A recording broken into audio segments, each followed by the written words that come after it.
Oi gente, tudo bom com vocês? Eu sou a Alice e esse é o Ali aqui e hoje a gente vai falar sobre After para sempre. Então se você ainda não é inscrito aqui no canal, se inscreve aqui embaixo e deixa seu joinha nesse vídeo. Eu estou doente, então já vamos tirar isso da nossa frente. A minha voz está um pouco fanha, então respirem fundo, fiquem aqui comigo, que não tá fácil, mas a gente vai conseguir chegar até o final desse vídeo. After para sempre é o quinto e último filme da franquia After e vai encerrar a história da Tessa e do Hardin e aquele final em aberto que a gente teve lá no quarto filme. Vamos conversar um pouquinho sobre esse quinto filme. Esse vídeo aqui vai ter spoilers, então se você ainda não assistiu o filme e você não quer levar spoiler, pausa esse vídeo, vai lá assistir o filme, tá nos cinemas, e depois você volta pra gente poder conversar um pouquinho sobre várias coisas que aconteceram nesse filme. Pra começo de conversa, esse filme, ele não é baseado em nenhum dos livros de After. Então, a gente tem o final do quarto filme, e a gente tem ali, enfim, continua no próximo filme, mas praticamente toda a história que a gente tinha nos 4 livros de After foi englobada nesses 4 filmes, ou pelo menos assim, dentro da adaptação, né? Mas a gente estava caminhando para o final da franquia,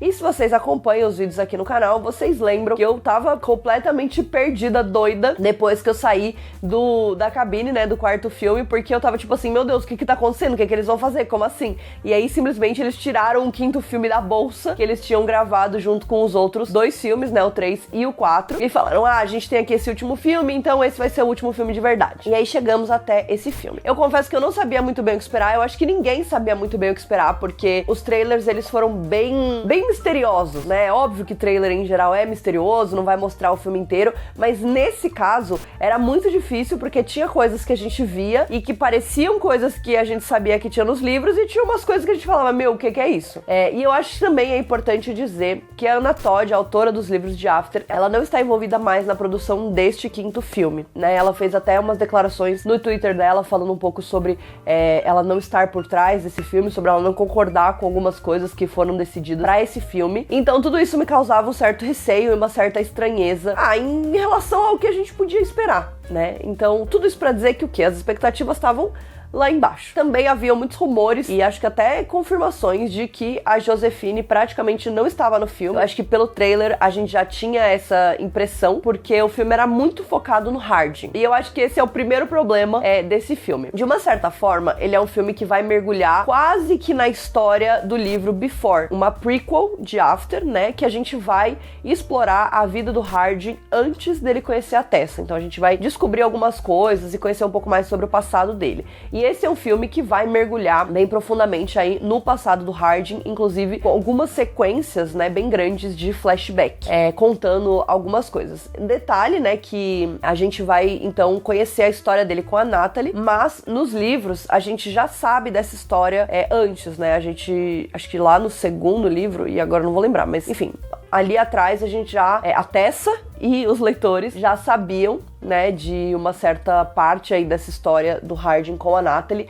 e desse passado dele que é bem complicado. Então, nos filmes a gente não chegou a explorar isso e aí eles decidiram trazer isso pra esse último filme. Eu acho que a forma com que foi feita não é a minha forma favorita, mas a gente vai falar disso. Vamos primeiro falar sobre a Josephine não estar no filme, praticamente, né?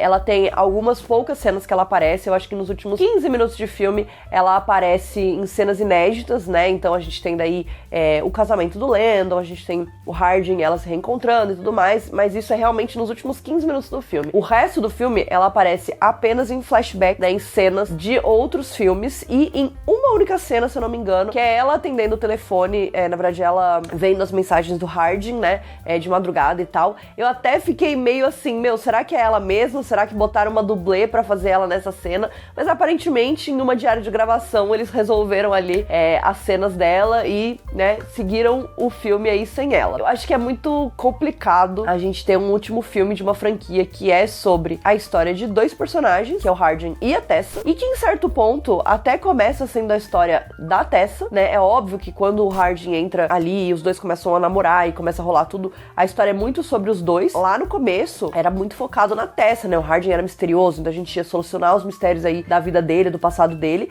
E a Tessa, ela era a nossa protagonista, que a gente tava ali torcendo por ela, pra ela conseguir as coisas que ela queria. E jogar ela de escanteio nesse segundo filme não é uma movimentação legal, né? Eu sei que, de novo, tem questões de bastidores que a gente talvez nunca vai saber realmente tudo o que aconteceu, mas a gente sabe que foram questões muito complexas, né? Tanto que a Anna Todd fez essa declaração de estar se retirando do filme, né? De não estar envolvida com essa história e tudo mais. Eu entendo que existem muitas complicações, entendo que existem muitas questões, mas como é que você vai contar uma história, como é que você vai encerrar o capítulo, né? Um capítulo de uma história, de um livro sobre um romance entre duas pessoas sem uma das pessoas. Eu acho que a primeira coisa que me incomoda, tem outras coisas, mas acho que uma das primeiras coisas que me incomoda é a falta da Tessa nesse filme, não tem como não ser, né? Quando a gente tava falando sobre teorias do quinto filme, o que a gente poderia esperar e tudo mais, eu até comentei que eu achava que dependendo, eles poderiam explorar de um jeito legal esses anos, né? Porque lá no final do quarto livro, a gente tem o Hardin e a Tessa separados, e aí eles vão se encontrando com o passar dos anos, né? Acho que são 2 ou 3 anos que se passam, que eles se encontram em situações pontuais, tipo,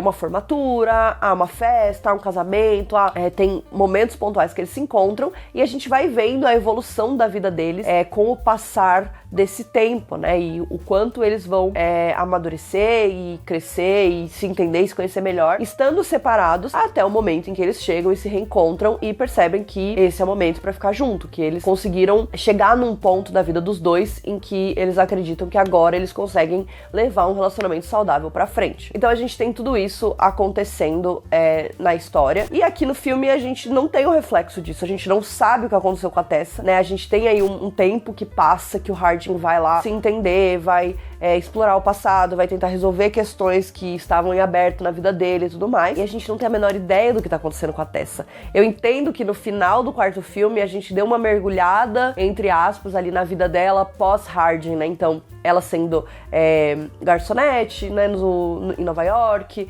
e ela, enfim, tentando entender a vida dela sem todas aquelas pessoas que ficavam querendo mandar na vida dela e controlar o que ela queria. Mas eu acho que a gente tem algumas questões que seriam muito importantes, né, da gente resolver. Então, tanto a questão dela aparentemente não poder ter filhos, isso é uma coisa que ela sempre quis, e ela sempre se viu como mãe, ela sempre se viu criando uma família, e isso era uma questão que pra ela não ia dar certo, né, aparentemente. Quanto à questão de que ela tinha na cabeça que ela queria ser, que ela queria seguir uma certa profissão, e aí aos poucos ela vai entendendo que não é o que ela quer, tanto quanto ela fazendo terapia pra entender tudo o que aconteceu com ela, tudo que se passou na vida dela, não só em relação ao Hardin, mas também em relação à mãe dela, e a relação um pouco tóxica que elas tinham em relação ao pai dela, e ela ter encontrado o pai dela morto com uma overdose na casa dela. Então, eu acho que tinham muitas questões da Tessa que ainda precisavam, né, ser debatidas. Eu até tinha comentado isso no meu vídeo de teorias, né, pro quinto filme, que eu achava que nesse quinto filme, o que seria legal, de repente, seria trabalhar essa questão da Tessa não poder ter filhos, de como isso afeta os dois, porque isso foi uma coisa que foi muito interessante ali no final do quarto filme, e eles só falaram, dane-se, não vai ter nada disso. E aí, pra colocar a cereja no topo do bolo, eu amo o Hero. Gente, eu amo o Hero, eu acho ele extremamente talentoso, eu sei que tem gente que não gosta, mas eu gosto muito dele, acho ele extremamente talentoso, eu acho ele super carismático, acho ele um querido. Ele é produtor desse quinto filme, inclusive, e eu acho muito legal a ideia da gente trazer um mergulho mais profundo no Hardin. Eu acho que tudo isso é muito válido, mas eu acho que a forma com que eles fizeram nesse filme foi muito questionável, né? Primeiro porque eles pegam o Hardin e vão colocar ele pra praticamente ir atrás de uma menina que ele fudeu com a vida dela no passado, stalkeia a garota sem avisar, chega lá e fala, e aí, queria conversar com você e tal. Então, não é uma atitude muito legal. E, além de tudo, eu entendo comer, rezar e amar do Hardin nesse momento, né? Que é ele indo pra um outro lugar, ele tá com bloqueio de escritora, não consegue escrever o segundo livro dele, ele não sabe o que fazer e tal. Então eu entendo ele ir pra um outro lugar, tentar novos ares, tentar entender, né? A gente vê o Hardin caindo de novo ali no buraco de beber muito, de a vida inteira dele, né, ser focado na Tessa. E ao mesmo tempo eu acho isso uma coisa triste, no sentido de que no livro, principalmente no final do livro, né, no final do quarto livro, a gente tem o Hardin também saindo dessa relação extremamente dependente, né? Então, os dois tinham problemas, os dois tinham questões um com o outro, e os dois precisavam estar separados pra entender várias coisas sobre eles mesmos. Então, isso de fato acontece. Mas o Hardin, ele parece que, no começo desse filme, parece parece que a gente pegou toda a jornada que ele teve nos outros 4 filmes, amassou e jogou fora, e é como se a gente estivesse vendo o Hardin do primeiro filme. Me incomodou bastante, porque eu acho que dava pra ter feito essa jornada de autoconhecimento dele de uma outra forma, e de uma forma que colocasse ele num lugar aonde dava pra gente entender esse amadurecimento, e ainda assim entender que faltava, né, um momento ali pra ele amadurecer ainda mais, pra ele entender ainda mais o que tinha acontecido. E ao mesmo tempo, eu não gosto que o amadurecimento dele veio de uma garota que ele fudeu com a vida e ela simplesmente perdoou ele e até tentou beijar ele no final, né? Essa parte do beijo foi um passo além, né? Ai, mas é a mesma coisa que ele fez com a Tessa, praticamente, blá, blá, blá. Sim, no caso da Natalie, ele, de fato, expôs o vídeo, né, deles transando, de uma coisa... Ele cometeu um crime, falar abertamente, cometeu um crime. E por mais que a Natalie seja, aparentemente, a pessoa mais santa do universo, né, porque ela perdoou e ainda ajudou ele, e ainda tirou ele da merda, e ainda, né, tipo assim, virou amiga dele, e ainda, entendeu? Então, não escolheria isso, né, para um desenvolvimento de personagem. Eu entendo, eu acho que ele conversar com ela e de repente ter esse perdão, né, porque afinal de contas, After, eu acho que tanto os filmes quanto os livros falam muito sobre o perdão, falam muito sobre a gente oferecer segundas, terceiras, quartas chances, mas da gente entender que as pessoas erram, que, né, eu acho que o perdão é uma coisa muito importante dentro do universo de After, inclusive pro casal principal, né, o Hardin e a Tessa. Mas eu acho muito complicado pegar uma situação como essa, que é uma situação muito séria e é algo que acontece com muitas mulheres o tempo inteiro, né? E passar esse panão, entendeu? Então, só pra trazer esse perdão pra ele, né? Só pra ele poder viver a vida dele, seguir em frente e etc. E é óbvio que, assim, mais uma vez, o Hardin tem que atingir o fundo do poço pra ele perceber que esse não é o caminho, né? Então a gente vai ver ele bebendo, brigando, indo parar na cadeia, e daí o pai dele tem que tirar ele da cadeia e tudo mais, enfim. E aí tem uma conversa com ele sobre, o amor, nananana, beleza. É um ciclo, de novo, que, como eu falei, é como se pegasse todos os outros filmes, amassasse e jogasse fora, e a gente vai começando do zero aqui, né? E eu acho que num filme que seria o Before, que seria um filme que fala só sobre o passado dele, isso seria super válido. Mas num filme que tem que levar em consideração tudo o que aconteceu, ele parece um filme que simplesmente não tinha o que contar, e eles falaram, vamos botar uns negócios aí de novo, a mesma coisa que eles sempre fazem. Beleza que não tem a briga do Hardin e da Tessa, né? Porque eles já estão brigados nesse filme. Porque os filmes, eles fazem um vai e vem bem grande, né? Mas eu acho que falta um conteúdo, né? De novo, talvez se a gente tivesse toda essa situação do Hardin mesclada com o que está acontecendo com a Tessa, aonde ela está, o que ela está vivendo, o que ela está aprendendo, o que ela está entendendo da vida dela, de repente o filme teria tido mais substância nesse sentido, né? Mas eu acho que sem ela, e focando só no Hardin, ele é um filme que falta ali um negócio, né? Falta ali uma coisa. E eu fico muito triste que a gente não tem eles indo pra terapia, né?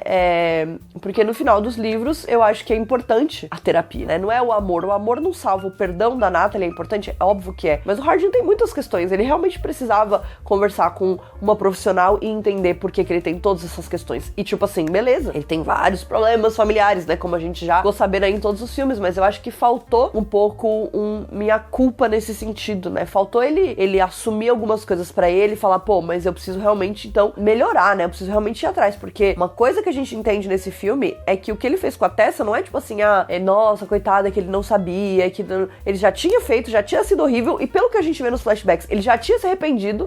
Na hora que acontece, ele fica indignado, porque aparentemente o Hardin, 18 anos, 17, não fica claro, mas enfim, o Hardin adolescente, já sabia que era errado compartilhar um vídeo íntimo na internet, mas mesmo assim fez o vídeo, mandou pros amigos, sabendo que os amigos dele em geral são uns bostas, mas beleza. Mas aí ele fica puto e blá blá blá, né? E ele já sai de lá completamente arrependido e tal. E aí ele vai e faz de novo. Então, tipo assim, não é que eu acho que ele tem que ser uma pessoa ruim, mas eu acho que a narrativa não encaixa muito bem nesse sentido, né? Eu acho que tem algumas questões aí que deixaram a desejar. Isso significa que quando eles se reencontraram e aí dançaram juntos e aí ficaram juntos e tal, eu chorei? Eu não chorei? Não, né? Óbvio, eu chorei. Mas ao mesmo tempo, se a gente pegar só a sequência final do casamento e colocar no final do quarto filme, ela funciona igual. Então é isso, tipo, eu acho que esse filme, ele faltou um motivo pra ele existir, uma situação. E aí eu não sei se antes, né, do quarto filme, eles tinham anunciado que eles queriam fazer 2 spin-offs de After, um que seria o Before e um que seria baseado